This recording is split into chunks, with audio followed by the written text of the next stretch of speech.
Teach them. And also the children of the Show future. them. I have to give them proper The education. way. Paapa Wastik. So me Teach them. The children of the future. I say yeah. Teach the youth them way and show them good ways. Surely will of them never will go astray. I say teach the youth them way and show them good way. And surely will of them never will go astray. I say teach the youth them way and show them good ways. And surely will of them never will go astray. I say teach the youth them way and show them good ways. Good evening. Sitting up with the one Paapa Wastik, you know. Doing a little short interview about the music, you know, where he's coming from with the music from them time till this time. Tuning into Congo culture. Paapa Wastik, what do you say? Yeah, give thanks, you know. Yes, sir. Give thanks for life, you know. Congo culture. Yes, sir. Don't know the far Congo. Give up yourself same way, you know. Yeah, we're here, you know. Prospect Park. Yes, sir. Brooklyn, New York. Once again. You know how the things set, man. Yes, sir. See the people. A hilltop. Yeah, man. Give thanks for life, health and Yes. strength, you know. Yes, sir. We're up and running. True. So yeah, we're sitting here with the artists, you know, trying to get some update from the artists. So Wastik, you know, we want to talk about the music and where they coming from, like the beginning, you know, the inception or the, you know, the conception of the thing, the inception, you know. Yeah. Yes, I. Well, music from creation, you know. Yes, I. Yeah, music is I and I, you know, music is a part of what we've been and in everyday life as a child growing up, you know. True. Kind of mother that I had, and you know, I grew up with my mother, so that's where the beginning of the sparks, everything started. Cause my mother listen all kind of music, you know. So Yeah. I was the youth that hear the music on the cassette, the record, or whichever, or even the radio, and when I hear it once, I can sing it back. So, you know, I used to sing all kind of artists' music, all kind of big people that was reigning around that time that was popular, you know. So that is what really inspired you to really get into the music yourself. That is it, you know. That is it, nothing else, you know, because within that I found myself just loving this music, you know, music loving me. Anyway, I used to have times where I would hear some songs and I would just stop, listen to them till they're done before I continue mine, you know, as a child. So is there any artist that while you was growing up that you had like you know, look up to as a mentor or someone you would like follow in that footstep there?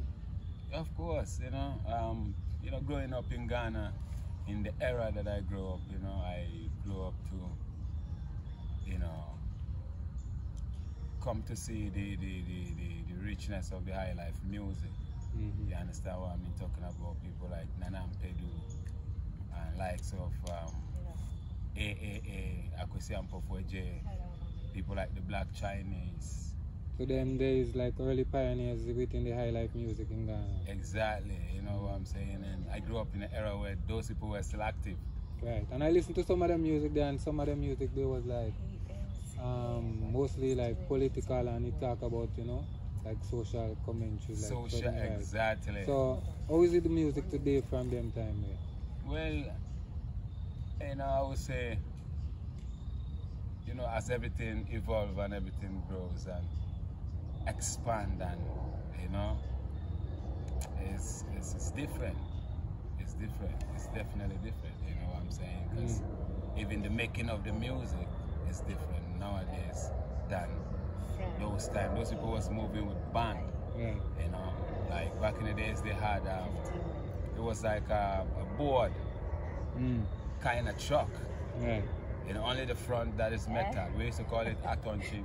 You know, and those artists used to tour with those kind of buses. And, you know, it doesn't have no luxury seat to sit on it. And you had on bad roads from places to places, you know what I mean, villages to villages. Right. And you're talking about what year, them years is like? I'm talking about, you know, 80s?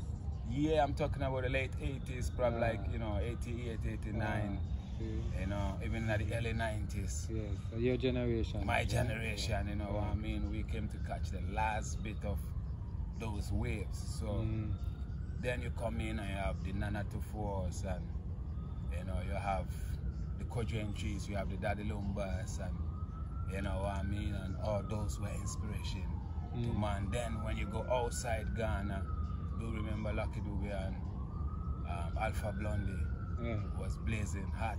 You understand? And then you have Bob Marley, Peter Tosh, you have, you know, Ijaman Liver, you have culture, you have, you understand what I'm saying? So as a youth, it's just like the music is just surround you, and you know what I mean? Those inspiration. I'm a youth that I'm curious with music. So I hear music, I go listen, I feel it. You know, I used to have a little tape player that will have the play, stop, and I think forward or reverse. One of them. Just three of them, you know. Yes, like a Walkman.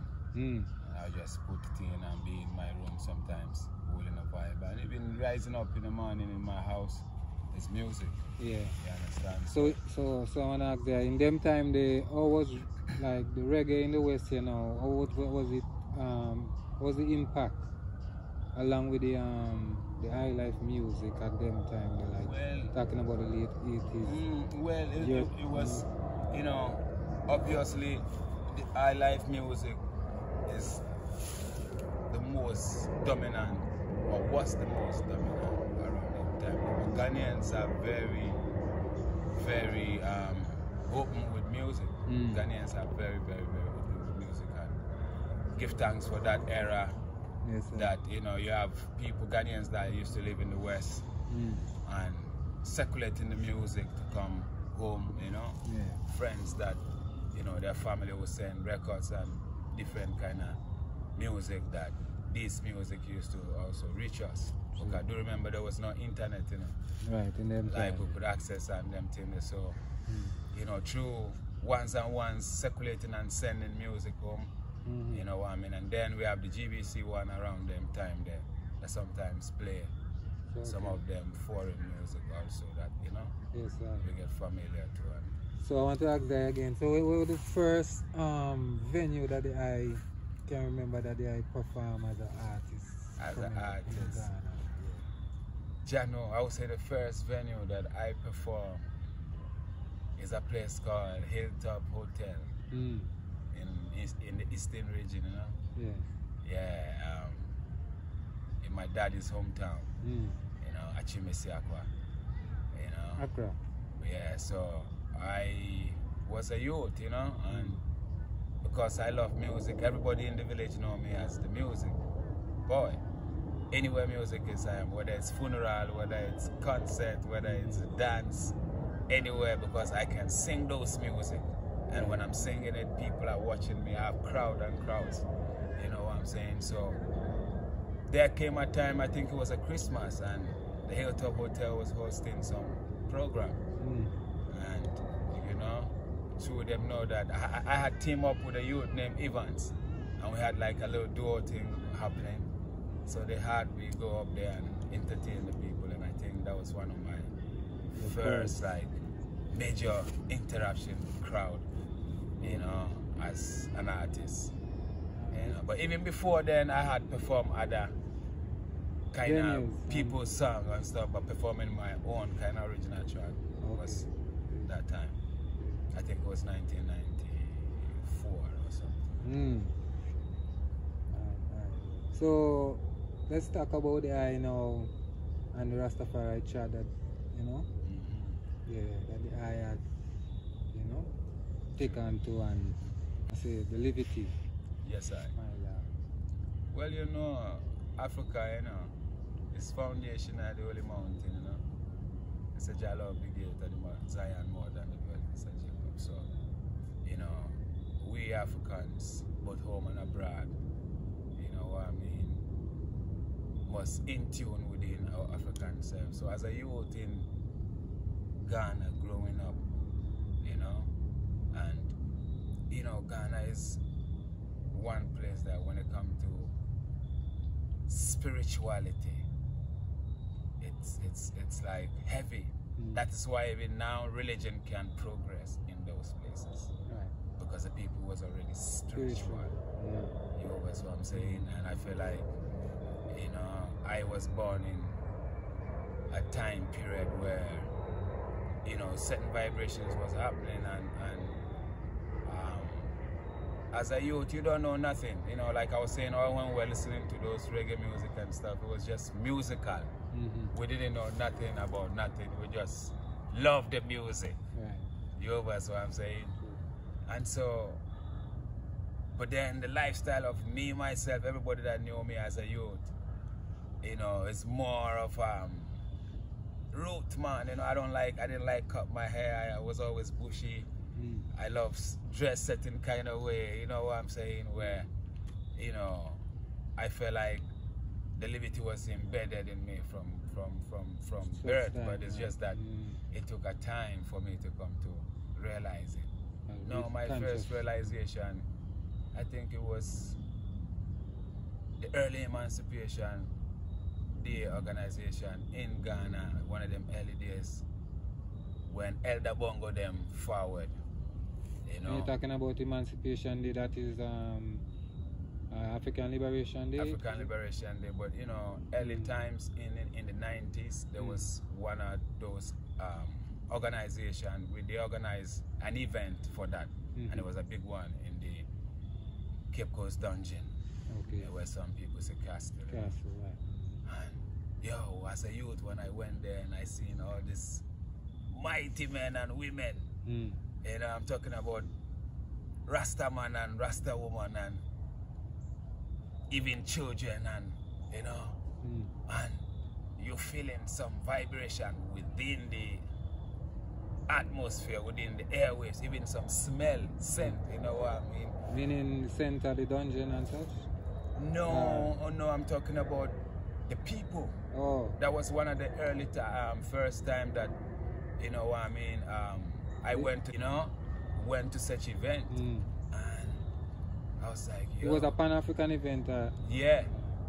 And I was like, yo. So anyway, I end up in a way where I was close to Elder Bongo. And Elder Bongo end up kind of at my side. And as a youth, you know, I think the elder loved the youth. So I went with one of my brethren, you know, around that time there. I would say my friend that time as a youth, you know. And so Elder Bongo started reasoning with I and I about one or two vibration, you know, and it was just simple and natural and pure.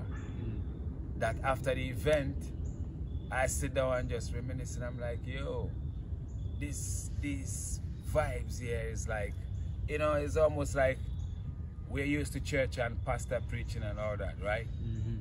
But there comes the reality of word, sound, and power that you can resonate on that realms there. You know what I'm trying to say?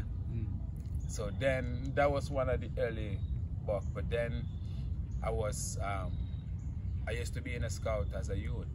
So we went to a village or a town, and then I think my district commander was like, yo, I'm gonna go check you, one of my Rasta man there, but I need to go with you because of the way I used to be. People, even I had a nickname, people used to call me Rasta before. You understand? So he carried me go, and we booked this elder here, and he was a priest that just had arrived, you know, on the continent with his children and everything. And it was one of the most majestic moments, you understand what I'm saying, as a youth. When we went there, the welcoming, the teachings, the gesture, the vibration, food was cooking, craft were making, blooms were making, things was all. So I got that track. I think that opened up that key opened up that door within me. And then from them time there, man, start open up my heavens and start catching up certain vibrations and just tune in within the vibration, and you don't know when it's inborn concept. It's just, like I said, the key open up that door with it eye. You always know what I'm saying? So, yeah. Give thanks, you know? Yeah, so I know the first album that I released in 2003. Yes, I think the album name Mama Africa.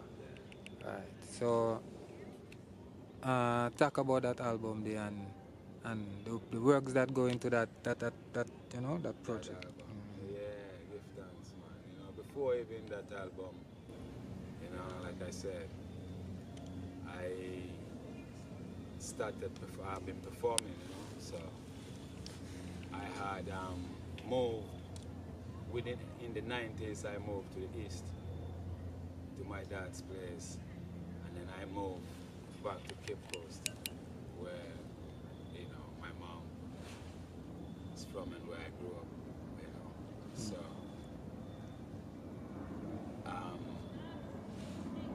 I've been performing even when I didn't have no album. You know, I was one of them artists where I would say I was a performing artist before, you know, I had even a studio album.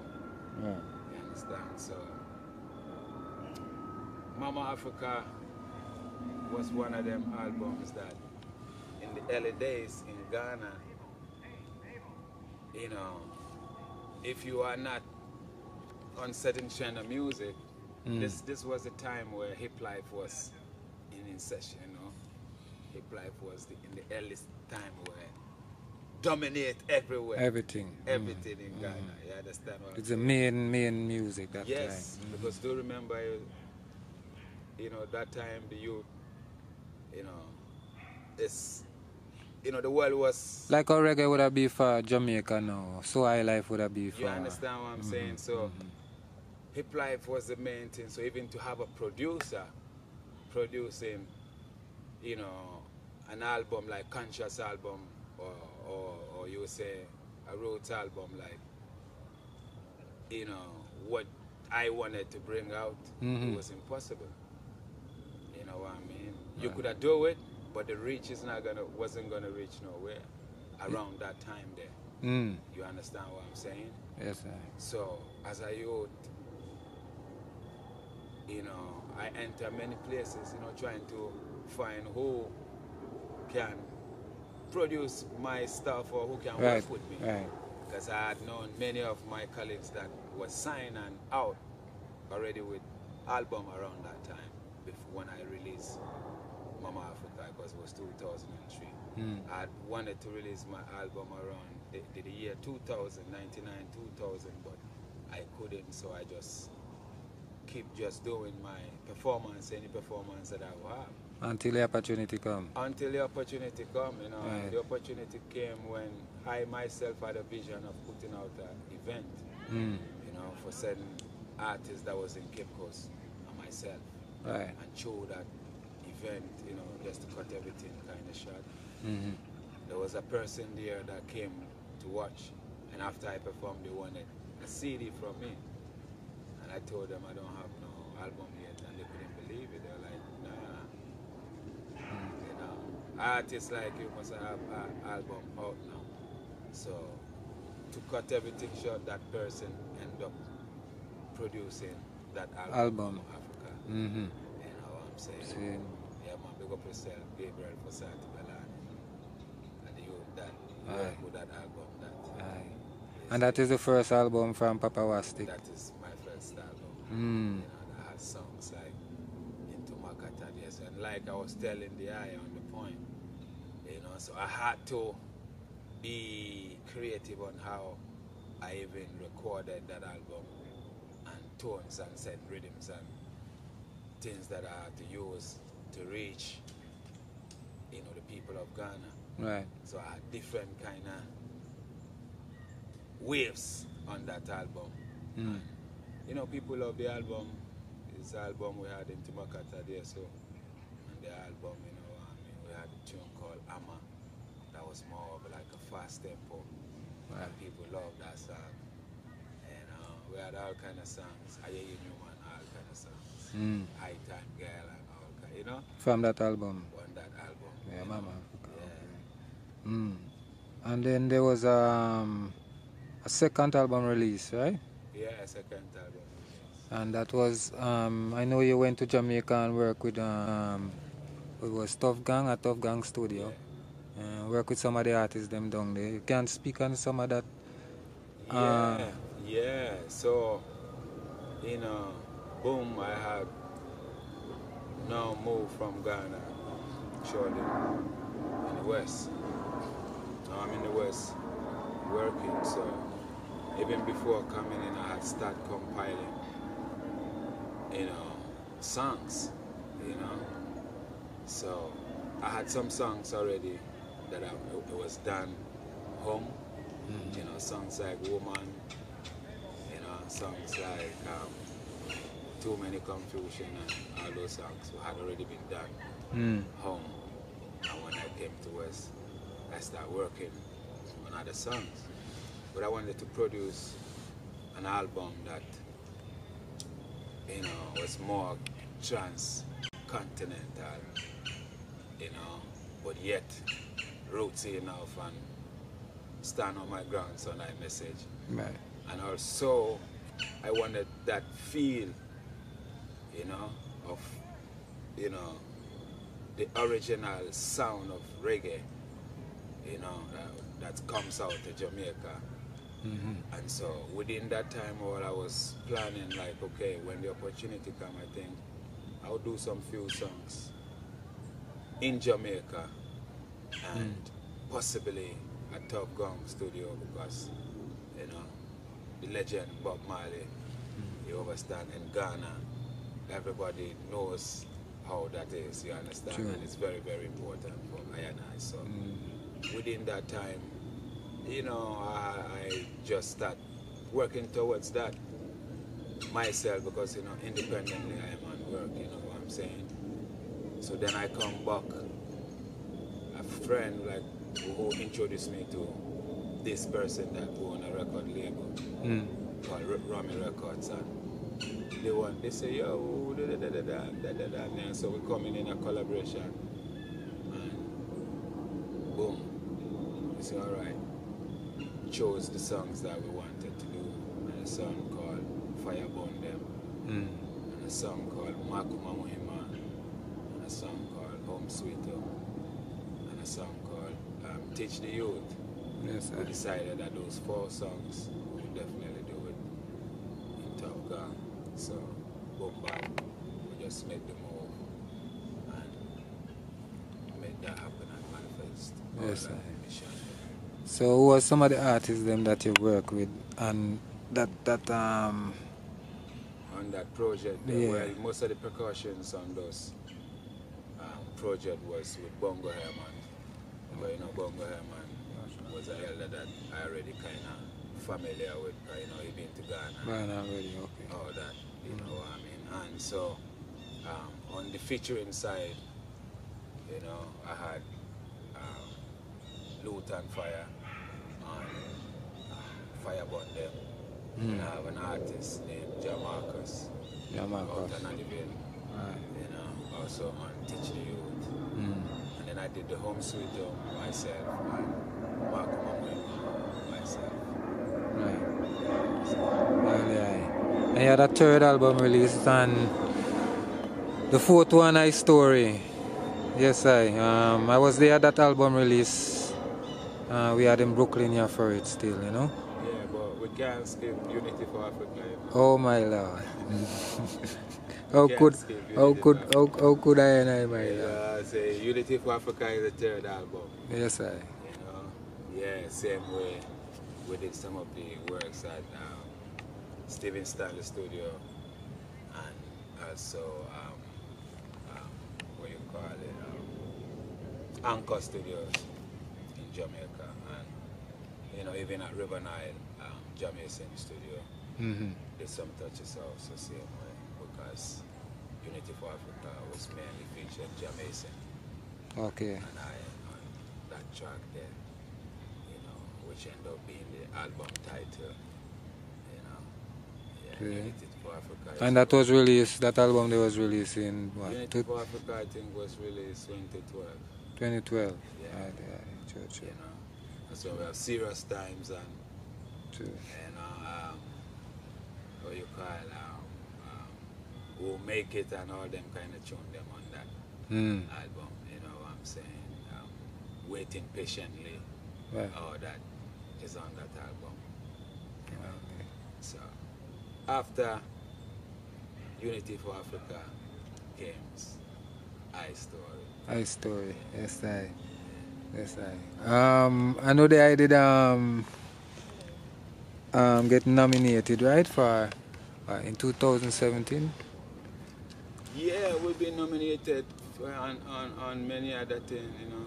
But my first nomination came 2007.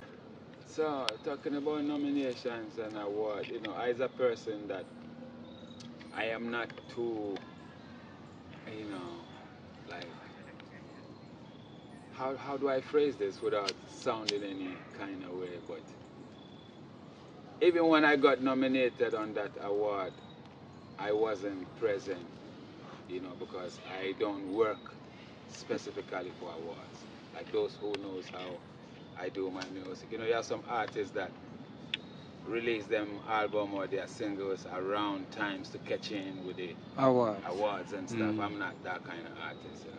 True. I'm more of vibration. I feel I'm a free person, you know. I was born free. You understand what I'm saying? And so I don't follow those kind of so-called trends. You know what I'm saying? Give thanks that came in, and you know, the people voted, and you know, we almost grabbed it, but it went to a next artist, which is all good. True. You know, after that we've got a few other nominations. You know, with certain songs, and that one in 2008 it was nominated. It was nominated for 2 for Reggae Song of the Year. And no, it was just Reggae Song of that the time there. Ghana Music Award, which now they call it VGMA, Vodafone Ghana Music Award. They only had one category for Reggae Song. Okay. You know, so just Reggae Song of the Year, and that was it. And that song there was Makuma Muhima. Yeah, Makuma. Bahima. Onkwane mido. Enonti makron. Emra many balls so no and I was so much me so. Said you see fire me no and I me on say yes runko. Ampa me chinchi yasimunina. Me show biara ti se wo.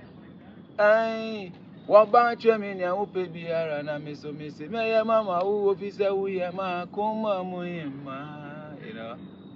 And what yeah, that song, you know. Yeah, so I want to talk about some of them venues that I know they travel a lot, you know, and travel to different parts of the world. But I want to talk today about some of the venues them where I work and some of the artists them that I work with at those venues. You know? Oh. I know they more time make some trips to Cali and yeah. I mean, you know, we've been working, you know, we've been working from them time up to now. We're still working. We played in many venues, many festivals, you know, just to mention few, you know, the Reggae on the Rivers, and you know, I mean, I played at the one of the Elipana Fest event,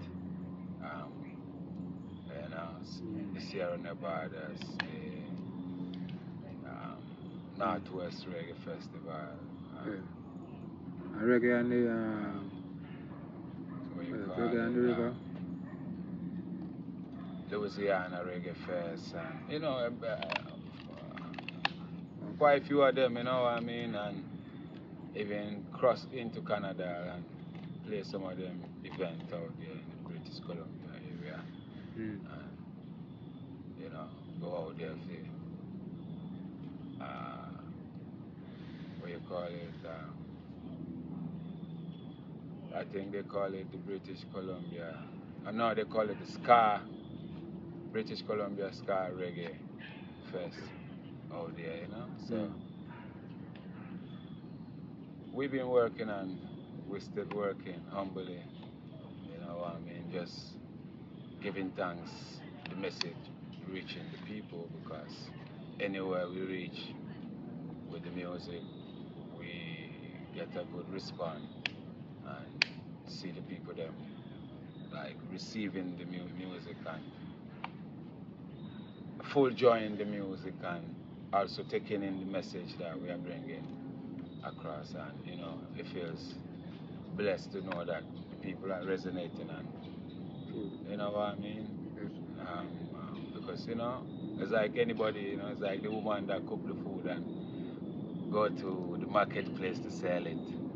She feel happy when she see the crowd, the line, and everybody is eating and they are feeling good, and you know, she can see that they are full joy in the food. Same thing as how me say when I see people how they relate to my music out there in the world, you know. True. So I know you recently released a song named Afracoma. Not too long ago. Not too long ago, yeah. Afracoma is a one. It was a single project, you know, on a rhythm called Kilimanjaro. Rhythm produced by Spirit Revelation. And it's a love song. It's a love song, you know. Yeah. You know, his company is in France, and you know, I have a good affiliation with them, and you know, over the years we've been working on even some of the High Story album songs. They produce some of the songs there, so you know, Afracoma is just an expression of, you know, the glory of the Most High, which is the woman. Yeah, I understand what I'm saying. So Afracoma is just a name. When you come to Ghana, it's one of them ancient names that even nowadays you don't hear. You know, when you go to amongst the Akan, mostly the Akan people name that name, which is, you know. This is an African proverb. Yeah, it's the Ashantis and the Achims, and you know, you hear that name more over there when I was growing up, and even before that. But now you don't hear those names, so I decided to just, instead to say Helena or Paulina or wherever, I have to, because many of the youth nowadays have English names, and they're going away from these ancient names that had meaning and power within us. So that's why. What language again? You said it like Twi? Yeah, it's Ashanti Tree, yeah. Ashanti Tree. Alright. And even after Afracoma, I released another single, another love song, you know. It's called Oyoba. Check it on YouTube, same way, you know.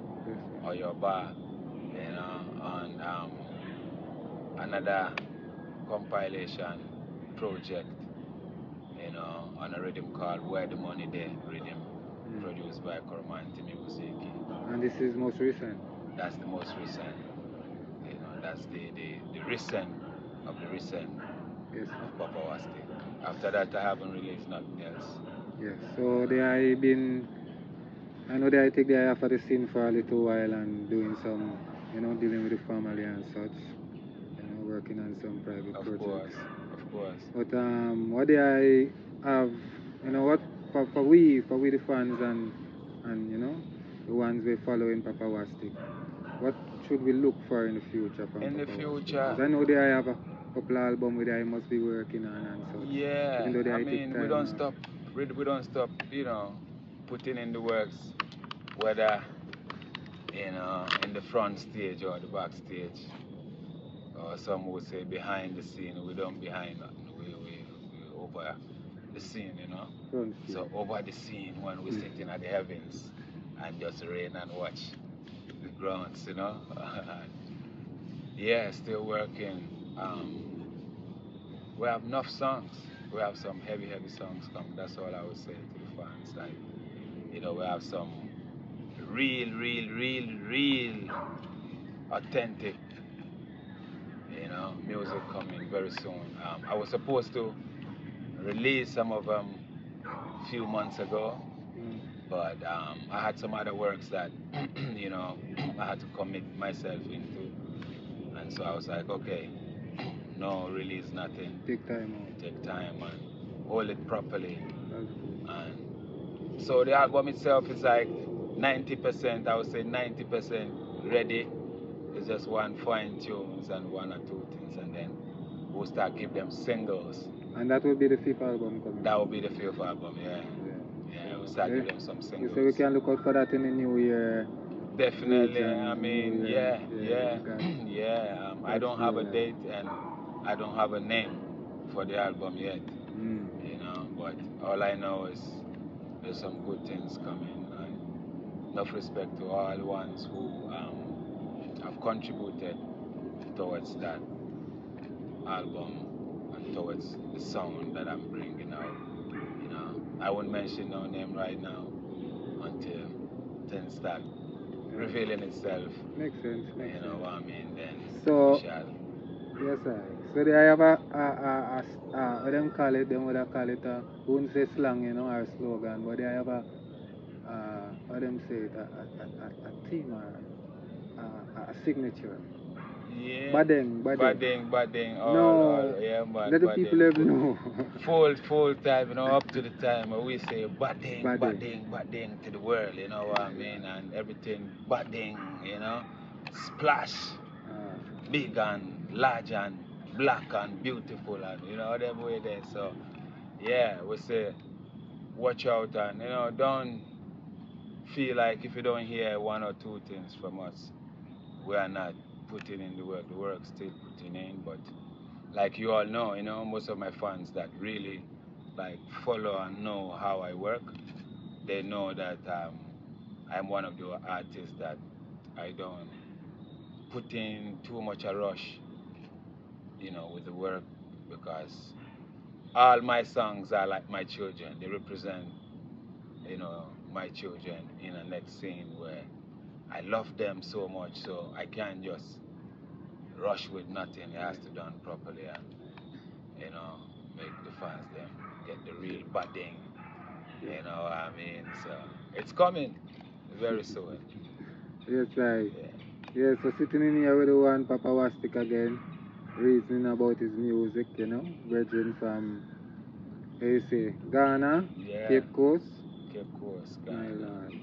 So talk a little about Ghana now, just before we close in there, you know, because we can't talk about the eye without talking about the land and for real, man, you know. Well, over the years, you know, we've been raising the red, gold, green banner, you know, straight from Ghana, you know what I mean, and just representing ourselves, you know, to the world and connecting, you know, bridging up, you know, with our brothers and sisters worldwide, you know, because my brethren will say wild world. Yeah, because one away, you know, they've been trying so long to, you know, separate I and I, separate black people, African black people, you know, and put in all kinds of notions and narratives, and I am one of those youth that here to change those narratives, you know what I mean, help at least change those negative narratives and let the people know that Africa, black people, one. Because if my brethren touch Ghana right now, he's walking. There ain't nobody saying nothing, because I just want Ghana, one Africa, one people, one nation, one Caribbean, one everywhere that black people is. You understand what I'm saying, my brethren? So, yeah, that is what I represent. You understand what I mean? Yes, when I say African people, I don't mean just the ones born at home and ones that reside at home, but ones home and abroad, collectively. You understand what I'm saying? Respectively, you know, brother. Thanks. Yeah. Yes, I give thanks for sharing this moment, my lord, and a little sip up on the hill here with the one Yeah. Paapa Wastik. One thing I would say is that, the politicians have failed the people over the years, on the land. Right now, there is a lot of sufferation and tribulations and things that the youth are going through that is unnecessary, could be prevented with just right leadership. And when I say leadership, I don't mean just political leadership. Leadership in all aspects, leadership in all sectors, from A to Z, the leadership, the leaders has failed the youth. And so right now, the place is kind of like, but we are just praying and holding a meditation and chanting that, the great Moses, shall return and come take over the place, because the people them right now, the youth are not in the right position where they must be. People, the inflation is too high. People can't buy. Sometimes I wonder why, but you see the big man them a fly, go there and just misuse the nation's coffers for themselves. You understand? It's like each of the political parties that has represent has failed the people. So now we have to go deep and find the right leadership. Because Ghana is a beautiful place. Yeah, man, Ghana is Zion, it's paradise, you know what I mean? But we have to keep it that way there, over here too. So since you went there now, what do you think about all of this conflict that is going on over there now?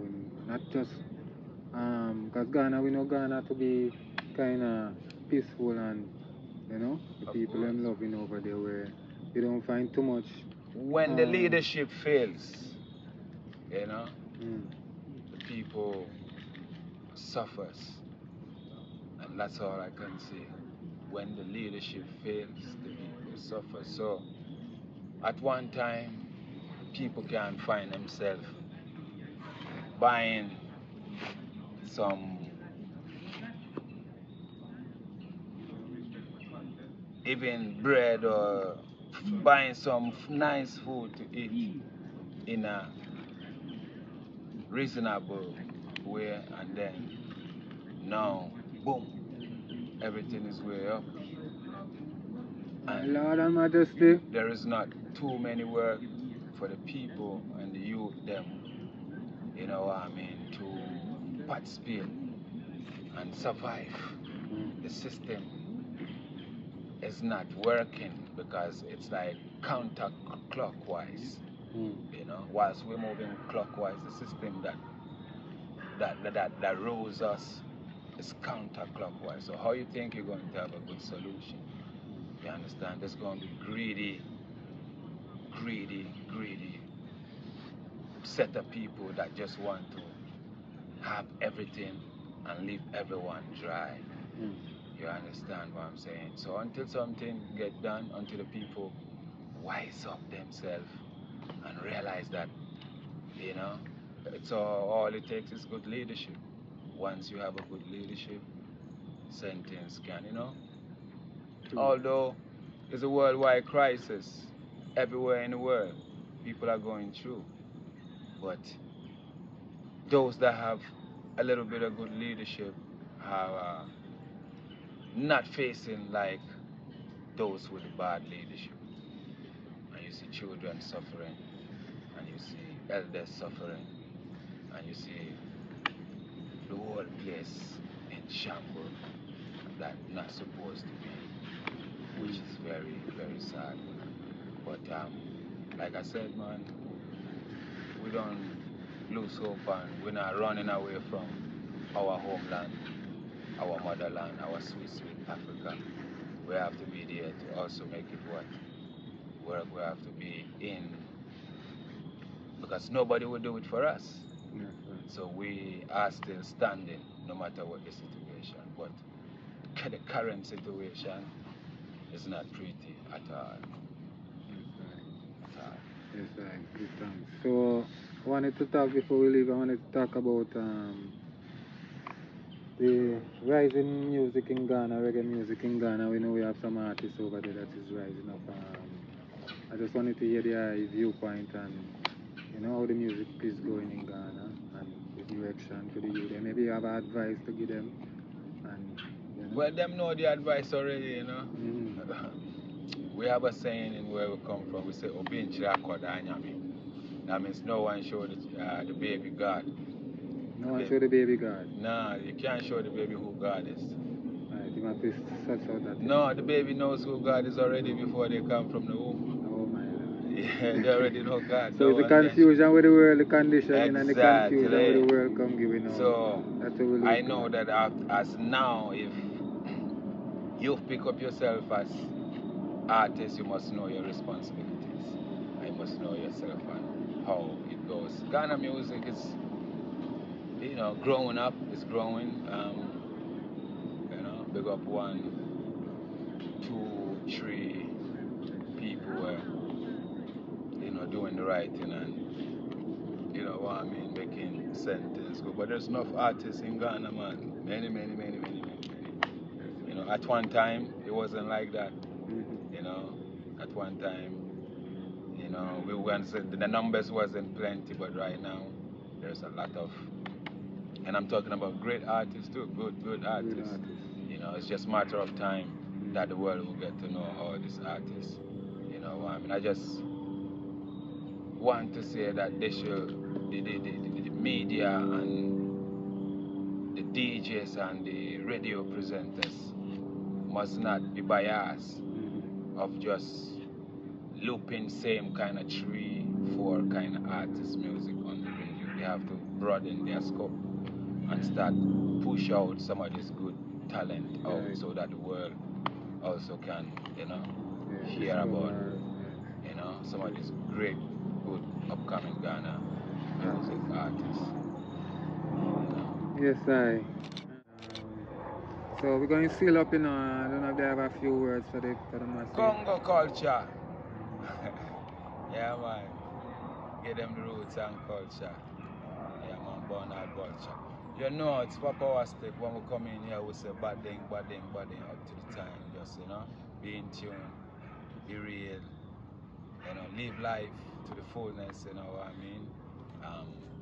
We have many things coming, in terms of music and even shows and, you know what I mean? So watch out, Paapa Wastik, soon in your neck of the woods, in your neighborhood, in your town, city, anywhere, how we do it. Once we start like that, we go in there, cause sometimes we have to go up there, and when we go up there, we come straight. And anytime we go like this, we might be jumping straight into your neighborhood or your town very soon. So don't watch nothing, still keep watching and searching and supporting. And I do give thanks for your support, for your encouragement, for your time, effort and everything that you put in, to support Paapa Wastik music. It's been a pleasure, love, honor, overstanding. Prospect Park, Brooklyn, New York, Congo culture. Until such time again, we say blessed love. Badennnggg'nnn. Give thanks for the moment again. Life is rough and tough, struggling and babbling, but no matter where we be, we have to remember home, sweet home. Alright? If I have wings like a bird, I will fly away home, home, sweet home. No matter where I go, I'll forward to home. If I have wings like a bird, I'll fly away home, home, sweet home. No matter where I go, how forward to home, there is no place just like home. Nowhere sweeter than home. There is no place better than home. So no matter where I go, how forward to home, there is no place just like home. Nowhere sweeter than home. There is no place better than home. So no matter where I go, how forward to home.